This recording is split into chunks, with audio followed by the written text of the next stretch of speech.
Welcome back to Investing Talk podcast. Good to be here. Today, we are taking a closer look at a company called Lightwave Logic. They're operating in a pretty interesting space, right at that intersection of, well, future tech and some really massive demand drivers. That's right. We've got a collection of sources here, analyses, some reports, updates, mostly looking at things from early to mid-May 2025. And our goal today, as always, is to really unpack this material. We want to pull out the key information about the company, its technology, which sounds pretty unique, its financials, at least as they're described here, market position, risks, opportunities, the whole picture based on these documents. Definitely a timely discussion. You look around and the demand for high-speed data, it's just, well, it's exploding everywhere. It really is. Think about generative AI, just the sheer computing power and data movement that requires. And cloud computing growth, streaming, people talking about the metaverse, it all comes down to needing to move staggering amounts of data. Faster than ever, and crucially more efficiently. Energy consumption is a huge factor in data centers. A massive factor. So that whole global demand, that pressure for more bandwidth, more efficiency, that's the backdrop for a company like Lightwave Logic. They're working on the fundamental plumbing, if you like, for that digital future. Okay, good context. So let's get into the fundamentals based on these sources. What exactly is Lightwave Logic? What's their core identity? The sources describe them primarily as a technology platform company. So think less about them making the final product you might buy off the shelf and more about developing the underlying enabling technology. Enabling technology. And what is that technology? Their core focus is very specific. Developing next-generation electro-optic polymers, IO polymers. Electro-optic polymers. Okay, sounds pretty technical. Okay. For listeners maybe not steeped in photonics, what are these? And maybe more importantly, what do they do? What's the benefit? Right. So these EO polymers are special materials. They can change how they interact with light, their optical properties when you apply an electrical voltage. And the key is they can do this incredibly fast. Faster than current methods. That's the claim. Significantly faster, according to the sources, than a lot of the incumbent technologies, particularly at the very high speeds we're talking about now. And just as importantly, they potentially allow for much lower power consumption to do that signal modulation. Okay, so faster speeds, less power. If you're running a huge data center or building out infrastructure for AI... Those are the magic words. Speed and efficiency, more data through the existing fiber using less electricity. That's the core value proposition highlighted in these materials. And where are they aiming this tech? Is it a broad play or focused? Very focused based on these sources. They're looking to supply the EO polymer materials themselves and also the modulators, the components that actually encode data onto light built using these materials. For what kind of systems? For ultra-high-speed platforms. The sources specifically mention the next generations of networking gear, like 800 gigabits per second platforms, and even looking ahead to 1.6 terabits per second. 1.6 terabits per second per connection. That's hard to even conceptualize. It's an immense amount of data. And that's why their target applications are squarely in data centers. That's where the pain point is. Generative AI training, high-performance computing. These things are absolutely bottlenecked by data movement right now. So they see their polymers as a potential solution for that next bottleneck. That's how it's positioned. A critical piece to unlock performance levels that current silicon-based optics might struggle to reach efficiently at those future speeds. Interesting. And where is this development happening? The sources mentioned it's all U.S.-based? Yes, that was highlighted. Their headquarters are in Englewood, Colorado. And it's not just an office. They seem to have quite a bit consolidated there. Like what specifically? Material synthesis, actually creating these complex polymers. Device design, package design, figuring out how to build components with them, wafer fabrication, which is a big one, building the chips, and of course, testing. So from the chemistry right through to the component level, a lot happens in-house in Colorado. It seems that way, based on the description. Gives them control over that core R&D and presumably early-stage manufacturing process. Okay, that gives us a good baseline. Company identity, core tech, target market. Let's shift gears now to more recent events, looking specifically at the information from early to mid-May 2025 in these sources. What's been going on? The recent picture painted is one of active industry engagement, trying to get the technology noticed, demonstrating progress. And conferences seem key to that. Definitely. Two were mentioned specifically. SPIE Photonics West, which was early in the year, January 2025. Okay. And more recently, ISLOP 2025. That's the International Symposium on Optronics and Propulsion and Power Systems. That was in May 2025. ISLOP 2025. What were they showing or talking about there? The consistent theme, especially highlighted for ISLOP, was their work on hybrid silicon organic solutions. Hybrid silicon organic, so not replacing silicon entirely. No, exactly. It's about combining their polymers with existing silicon photonics platforms. The idea presented is that this hybrid approach can tackle the bandwidth bottlenecks that pure silicon might face at those really high speeds, like 800 gig and 1.6 tera. How does that work, conceptually, leveraging the best of both? That seems to be the strategy described. Silicon photonics is great for integration, putting lots of functions on one chip cost-effectively.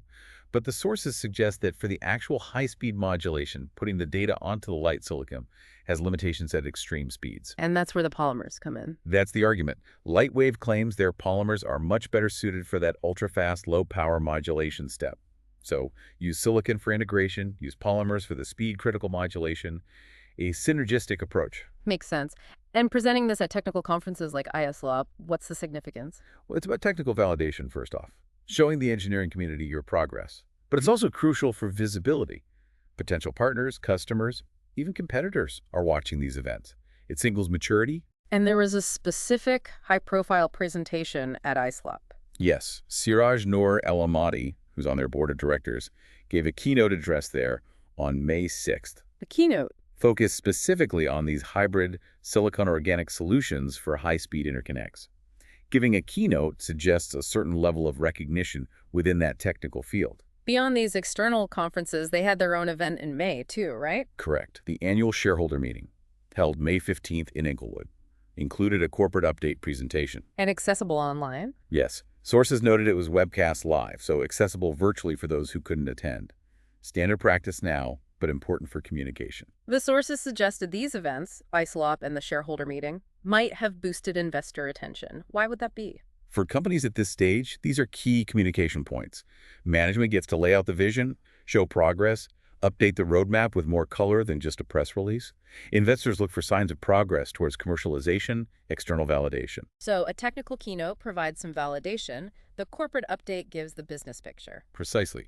It gives investors fresh information, potentially positive updates, which can renew interest, especially around that technology roadmap. And speaking of validation and progress, there was also news earlier in the year about a partnership. Yes. Back on March 10th, 2025, they announced an expanded technical partnership with a company called Polariton Technologies. Polariton.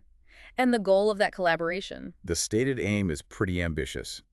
Accelerate the introduction of optical lengths supporting 400 gigabits per second per lane and potentially beyond. 400 gigabits per lane, that's really pushing the envelope. Usually you get high speeds by combining multiple slower lanes, right? Correct. Achieving 800 gig today might involve, say, 8 lanes of 100 gig. Getting 400 gig on a single lane requires incredibly fast components.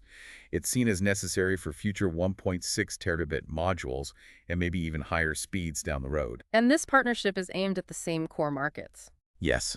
The announcement specifically mentioned AI and data center applications as the targets. Reinforces that strategic focus we talked about. Why is this Polariton partnership considered notable in the sources?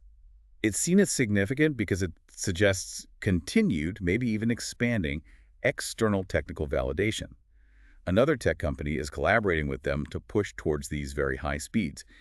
It fuels some optimism that the technology is viable and moving towards commercial opportunities. Okay, so a picture of technical progress, industry engagement, partnerships, all aimed at that high-end data market.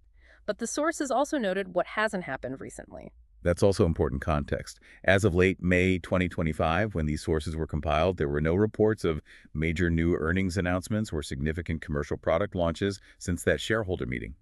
The focus seemed to be on the R&D, the technical milestones, the partnerships not yet on large-scale commercial revenue. An important distinction, which leads us perfectly into the financial snapshot based only on the data points in these sources. We have to stress that limitation. Absolutely. This is just what's reflected in this particular set of documents. The first point usually highlighted is cash. And what did they say about cash?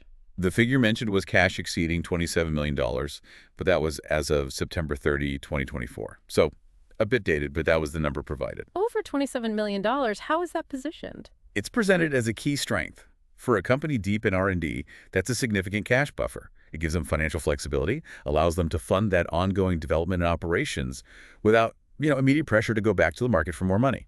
It provides runway. Okay, cash is a positive. What about the other side of the coin revenue? The numbers here look, well, different. Very different. The latest figure provided was for Q1 2025 revenue, $22,917. $22,000. How's that compare? Reported it down a bit from Q1 2024, which was around $30,417. So a recent dip. Any trailing or annual figures? Trailing 12-month revenue as of March 31st, 2025 was $88,110. And for the full year 2024, annual revenue was $95,610. Less than $100,000 for the year. But the sources mentioned high percentage growth for 2024. They did, over 130% year-over-year growth for 2024. But, and this is crucial, and the sources emphasize it, that comes off an extremely low base. Right. A big percentage of almost nothing is still. Almost nothing. Precisely. The sources are clear. Despite that percentage figure, the absolute revenue level is minimal for a public company. It confirms they're still very much in that pre-commercial or very early commercial stage, not generating significant sales yet. Understood. Minimal absolute revenue. What about profitability or lack thereof? Earnings per share. The most recent EPS reported was negative, minus 0.044 per share. And the trend there? Consistently negative, according to the sources. They're operating at a loss, which is expected given the low revenue and high R&D spend. Losses apparently narrate slightly year over year, but still substantial compared to the revenue. So, ongoing losses. Were other key financial metrics discussed, or were there gaps? Some standard metrics weren't really applicable or available in this material. Price-to-earnings ratio, PE, not applicable with negative earnings. Is that unusual for this kind of company? The sources suggest no. It's pretty common for peers in advanced materials or photonics who are still in heavy R&D or early commercial phases. PE just isn't a meaningful metric at this stage. What about debt? Debt to equity? Not explicitly reported in these sources. You'd need to check the official SEC filings for that level of detail on the balance sheet structure. Although one source used the phrase robust balance sheet, likely referring to the strong cash position relative to potential liabilities, it implies debt might be manageable. And things like free cash flow, FCF, or return on equity, or ROE. Also not directly reported here. But you can infer, and the sources hint at this, that FCF is almost certainly negative. They're spending more cash than they're bringing in through operations. ROE would require net income and equity figures not detailed in this summary material. Okay, so summarizing the financial picture from these sources. Strong cash buffer reported as of late 2024, providing runway. But very minimal revenue currently, ongoing operating losses, negative EPS, and some key metrics either not applicable or not detailed in this specific material. That's the snapshot derived from these documents. Financially backed for now, but very early days commercially. Right. So let's synthesize that into the strengths and potential red flags highlighted in the sources. Starting with the strengths, what stands out? The core technology is number one, those proprietary EO polymers. They're positioned as potentially leading edge for high-speed optical communication, critical for AI, data centers. The potential for higher speed and lower power is the key claimed advantage. If they can scale it cost-effectively, that's a huge potential plus. The tech itself, what else? The cash position we just covered. Over $27 million reported provides that stability, funds the R&D. It's crucial breathing room. Runway is key at this stage. Absolutely. Third strength, strategic focus. Targeting generative AI growth, hitting that need for bandwidth and efficiency. It aligns their tech with a massive trend. They're aiming where the puck seems to be going. Good alignment. Any other strengths noted? Yes. The mention of engagements with Tier 1 and Tier 2 potential strategic partners under NDAs. Non-disclosure agreements mean no public details, but the fact they're having these discussions is seen as a positive sign. It suggests serious players are evaluating the technology. Okay. Tech potential, cash, market focus, partner interest. Now, the flip side is the red flags or caution points. One major point is the lack of really detailed recent financial performance metrics readily available beyond those top-line numbers. For investors used to more transparency, that can be a concern. Makes it harder to fully gauge operational efficiency, cash burn rate, path to profitability just from this snapshot. So a transparency or detail gap in the readily available info. What else? The mention in some sources of apparent low liquidity or trading volume. And the implication of low trading volume. It can mean liquidity risk. Harder to buy or sell shares quickly without impacting the price, especially for larger amounts, fewer active buyers and sellers on any given day. And we should probably reemphasize the point about the very low absolute revenue, right? That's a significant factor. Definitely. The sources are clear on that. The high percentage growth doesn't change the fact that actual commercial revenue is tiny so far. It underscores the early stage nature and the associated risks. Still pre-revenue, or very early revenue, essentially. Got it. How about market sentiment? What do these sources say about how the market views the company as of May 2025? Interestingly, the sources explicitly stated they didn't find widespread analyst ratings or significant buzz on major social media or investment platforms within these specific search results. So maybe not on the radar for the broader market or many analysts at that point. That's the picture painted here. Not necessarily negative sentiment, just perhaps a lack of broad mainstream attention based on this information. However, they did note the positive signaling from management's active participation in industry conferences, CEO Lemater, board director El Amadi being visible as thought leaders. And what about smaller investor forums? Mentioned discussions on places like Investors Hub, focusing on technical milestones. But the sources also cautioned strongly about verifying any claims found there and noted no major unverified rumors were trending recently. Standard advice, really. Always good advice. So sentiment seems maybe localized to those following the tech closely.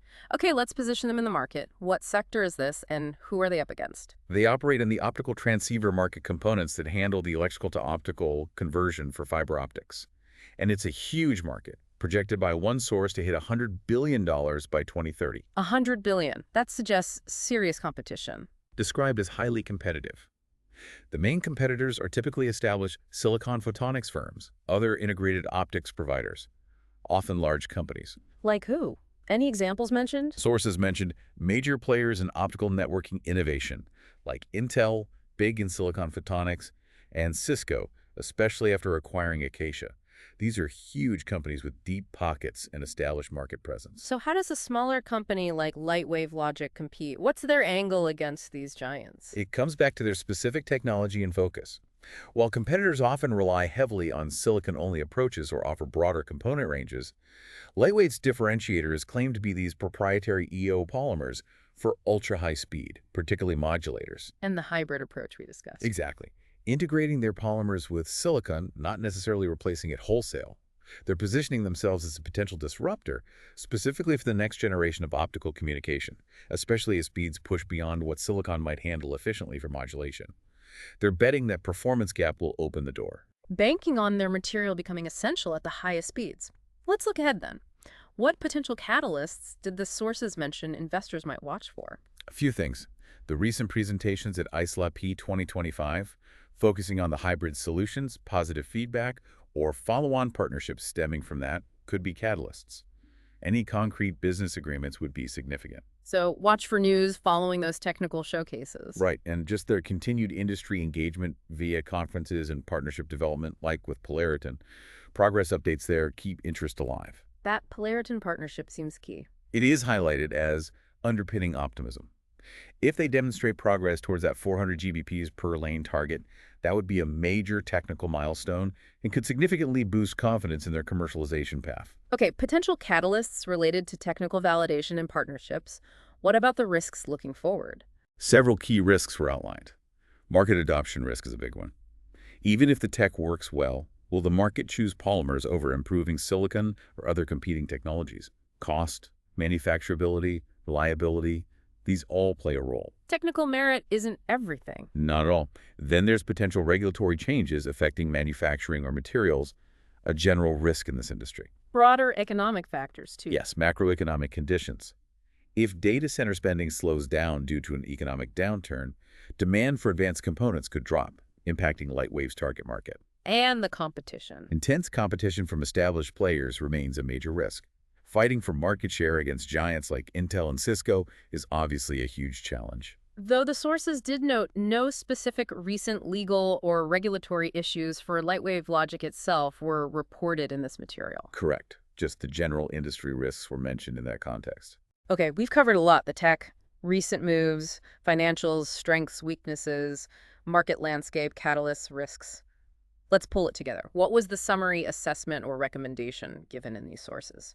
Based on the information available through late May 2025, the summary recommendation provided was hold speculative buy. Hold speculative buy. That definitely signals caution mixed with potential. What's the reasoning? It balances the positives and negatives we've discussed. Positives: the promising proprietary tech aligned with the massive AI data center demand, plus the strong cash position providing runway. Technology, market need, cash. Solid positives. But counterbalanced by the lack of detailed recent financial performance data, making full assessment difficult from this material alone, and the potential low trading liquidity introducing risk for investors. High potential, but uncertainty on near-term commercial traction and financials, plus possible trading constraints.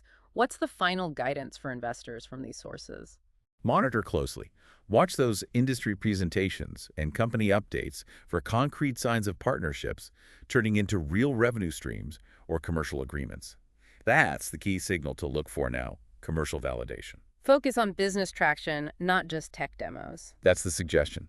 Also, wait for more comprehensive quarterly earnings reports to get a clear financial picture: actual cash burn, operating expenses, any real revenue progress. And where can listeners find more info if they want to dig deeper based on the sources? The sources pointed to Lightwave Logic's own website, particularly their events and presentations section, official SEC filings via the ADGR database for financials and news, and standard financial data providers like Yahoo Finance or Bloomberg for market data.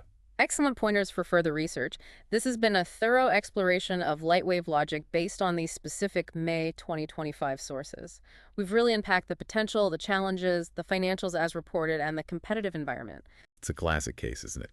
A potentially game-changing technology, targeting a huge future need, but facing all the hurdles of early-stage commercialization and stiff competition. It really makes you think about innovation in these complex industries.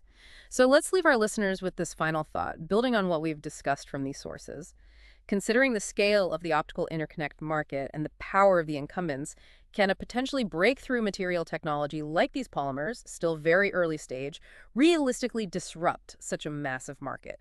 And based on this information, what specific signals beyond just technical progress would you need to see to believe that potential is starting to translate into real-world market traction and financial success?